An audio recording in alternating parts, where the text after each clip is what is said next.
आई वडिलांचा सांभाळ न करणाऱ्या मुलाला धुळे जिल्हा प्रशासनानं चांगलाच दणका दिलाय। वृद्ध आई वडिलांची काळजी न घेता त्यांच्या कष्टाचं घर मुलाने बळकावलं होतं। याविरोधात नाशिक उपविभागीय अधिकाऱ्यांकडे तक्रार करण्यात आली। यावर सुनावणी झाल्यावर आणि कायदेशीर कारवाई करत मुलाकडे असलेल्या घराचा ताबा प्रशासनाकडे दिला। शिरपूर शहरातील वासुदेव दिघे आणि त्यांच्या पत्नी शोभाबाई दिघे यांनी मुलाविरोधात तक्रार केली होती। मुलाने वृद्ध आई वडिलांवर अत्याचारासह दमदाटी, मारहाण, शिवीगाळ आणि बळजबरीनं घर बळकावल्याची तक्रार केली। वासुदेव दिघेंनी सेवानिवृत्त झालेल्या पैशांनी बांधलेल्या 3 मजली घरावर मुलाने ताबा करून घेतला होता। प्रशासनाने या पीडितांना न्याय देत त्यांना घराचा ताबा मिळवून दिला आहे।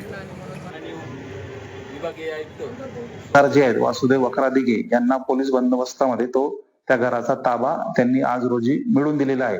आणि या जो अधिनियम आहे आई वडिलांचा व ज्येष्ठ नागरिकांचा कल्याण व निर्वाह अधिनियम 2007 त्याच्यानुसार जे ज्येष्ठ नागरिक आहेत वासुदेव वक्रा दिघे त्यांचं वय 80 वर्ष आहे, त्या अशा ज्येष्ठ नागरिकांना आज रोजी आम्ही न्याय मिळवून दिलेला आहे आणि त्यांचा घराचा ताबा हा वासुदेव वक्रा दिघे यांना आम्ही आज रोजी मिळवून दिलेला आहे।